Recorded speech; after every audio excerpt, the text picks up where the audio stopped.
ओम शांति। 22 जनवरी 2021 की बाप दादा की साकार मुरली। मुरली के सार में बाबा ने कहा, मीठे बच्चे, तुम बाप के पास आए हो रिफ्रेश होने। बाप और वर्षे को याद करो तो सदा रिफ्रेश रहेंगे। प्रश्न है आज बाबा का, समझदार बच्चों की मुख्य निशानी क्या होगी?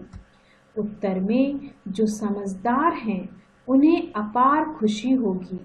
अगर खुशी नहीं तो बुद्धू हैं। समझदार अर्थात पारस बुद्धि बनने वाले, वह दूसरों को भी पारस बुद्धि बनाएंगे।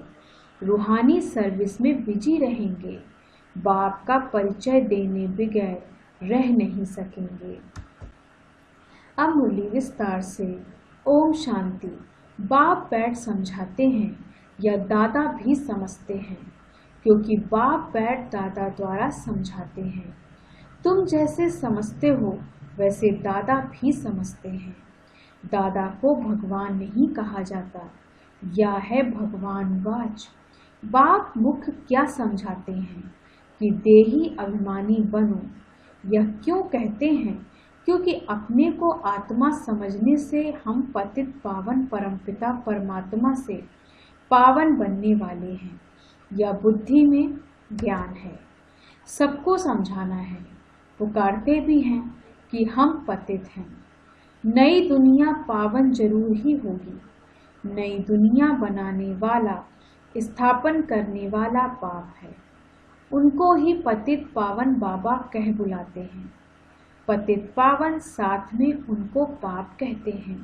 बाप को आत्माएं बुलाती हैं, शरीर नहीं बुलाएगा। हमारी आत्मा का बाप पारलौकिक है, वही पतित पावन है। या तो अच्छी रीति याद रहना चाहिए, यह नई दुनिया है या पुरानी दुनिया, यह समझ तो सकते हैं ना। ऐसे भी बुद्धू हैं जो समझते हैं हमको सुख अपार है। हम तो जैसे स्वर्ग में बैठे हैं, परंतु यह भी समझना चाहिए कि कलयुग को कभी स्वर्ग नहीं कहते। नाम ही है कलयुग, पुरानी पतित दुनिया। अंतर है ना। मनुष्यों की बुद्धि में यह भी नहीं बैठता। बिल्कुल ही जर्जरी भूत अवस्था है। बच्चे नहीं पढ़ते हैं तो कहते हैं ना कि तुम तो पत्थर बुद्धि हो। बाबा भी लिखते हैं, तुम्हारे गांव निवासी तो बिल्कुल पत्थर बुद्धि हैं। समझते नहीं हैं क्योंकि दूसरों को समझाते नहीं हैं। खुद पारस बुद्धि बनते हैं तो दूसरों को भी बनाना चाहिए। पुरुषार्थ करना चाहिए।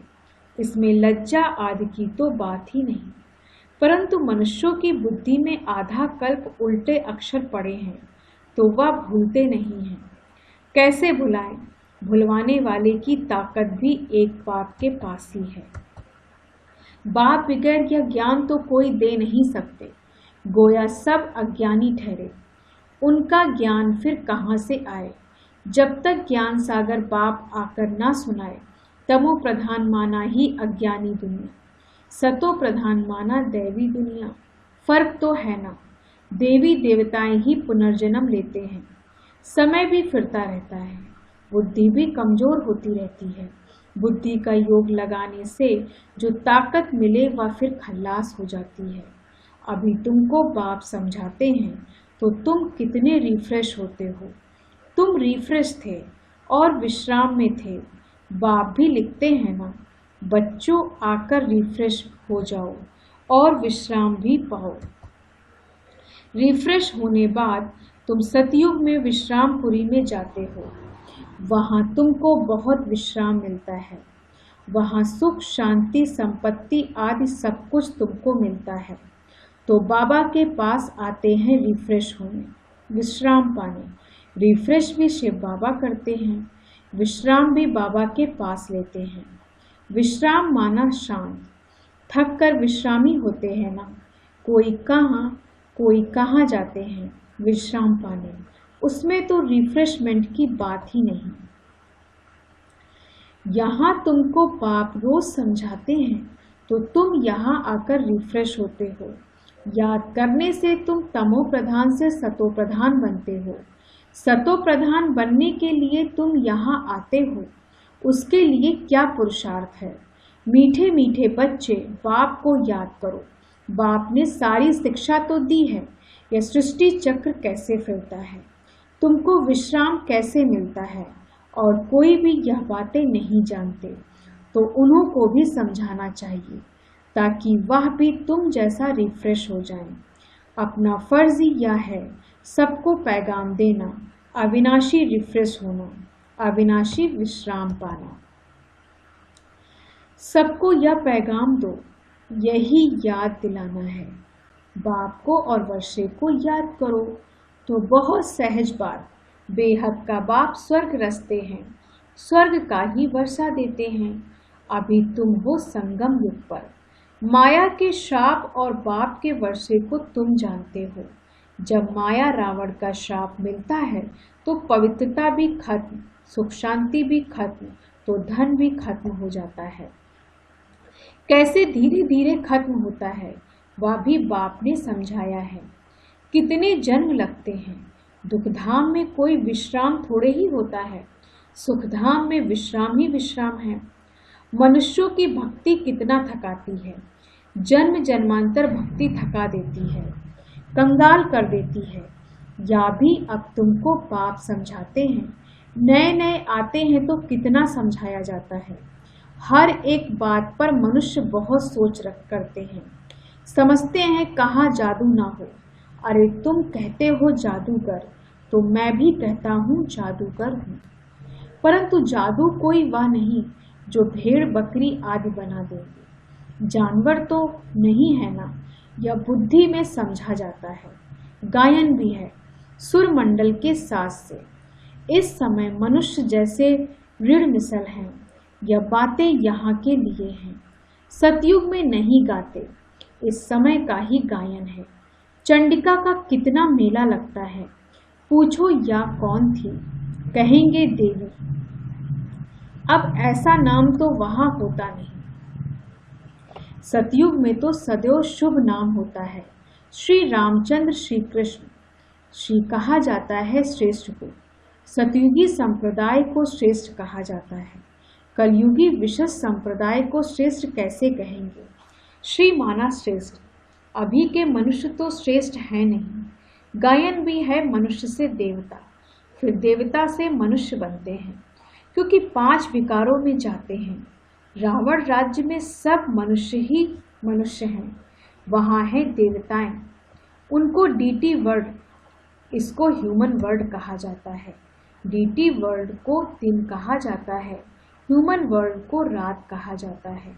दिन सोझरे को कहा जाता है, रात अज्ञान अंधियारे को कहा जाता है। इस फर्क को तुम जानते हो, तुम समझते हो। हम पहले कुछ भी नहीं जानते थे, अभी सब बातें बुद्धि में हैं।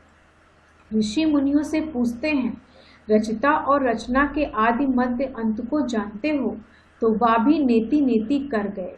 हम नहीं जानते, अभी तुम समझते हो। हम भी पहले नास्तिक थे, बेहद के बाप को नहीं जानते थे। वह है असुल अविनाशी बाबा, आत्माओं का बाबा।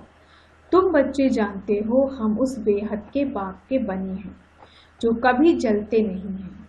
यहाँ तो सब जलते हैं, रावण को भी जलाते हैं। शरीर है ना, फिर भी आत्मा को तो कभी कोई जला नहीं सकते। तो बच्चों को बाप यह गुप्त ज्ञान सुनाते हैं, जो बाप के पास ही है। यह आत्मा में गुप्त ज्ञान है। आत्मा भी गुप्त है। आत्मा इस मुख द्वारा बोलती है। इसलिए बाप कहते हैं, बच्चे दे अभिमानी मत बनो, आत्म अभिमानी बनो, नहीं तो जैसे उल्टे बन जाते हैं, अपने को आत्मा भूल जाते हैं। ड्रामा के राज को भी अच्छी रीति समझना है। ड्रामा में जो नूद है वह हूबहू रिपीट होता है, यह किसको पता नहीं है।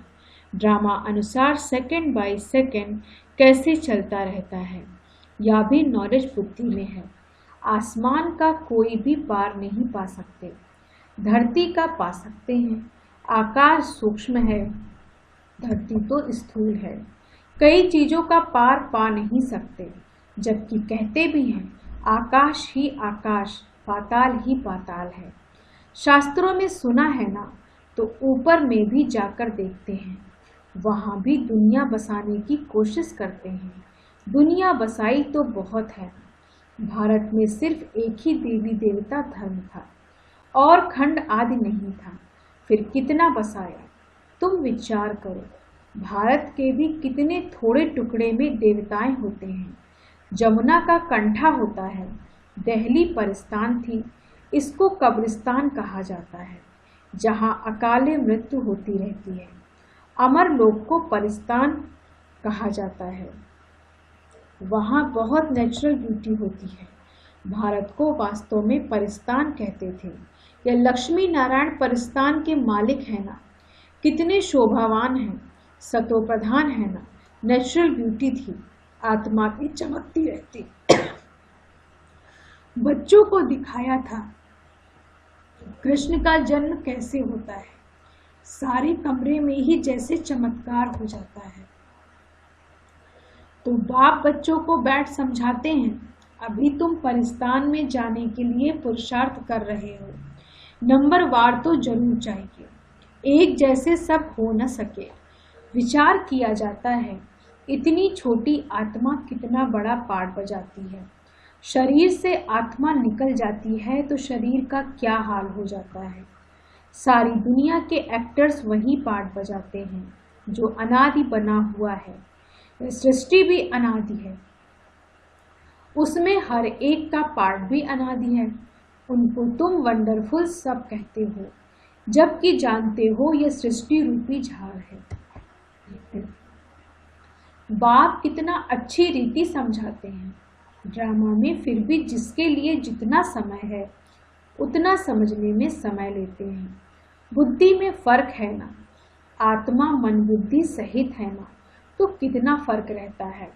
बच्चों को मालूम पड़ता है हमको स्कॉलरशिप लेने की है, तो दिल अंदर खुशी होती है ना। यहाँ भी अंदर आने से ही एम ऑब्जेक्ट सामने देखने में आती है, तो जरूर खुशी होगी ना। अभी तुम जानते हो यह बनने के लिए यहाँ पढ़ने आए हैं, नहीं तो कभी कोई आ न सके। यह है एम ऑब्जेक्ट, ऐसा कोई स्थूल कहाँ भी नहीं होगा जहाँ दूसरे जन्म की एम ऑब्जेक्ट को देख सके। तुम देख रहे हो यह स्वर्ग के मालिक हैं, हम ही यह बनने वाले हैं। हम अभी संगम युग पर हैं, ना उस राजाई के हैं ना इस राजाई के हैं, हम बीच में हैं, जा रहे हैं। खिवैया बाप भी है निराकार, बोट आत्मा भी है निराकार, बोट को खींचकर परमधाम में ले जाते हैं।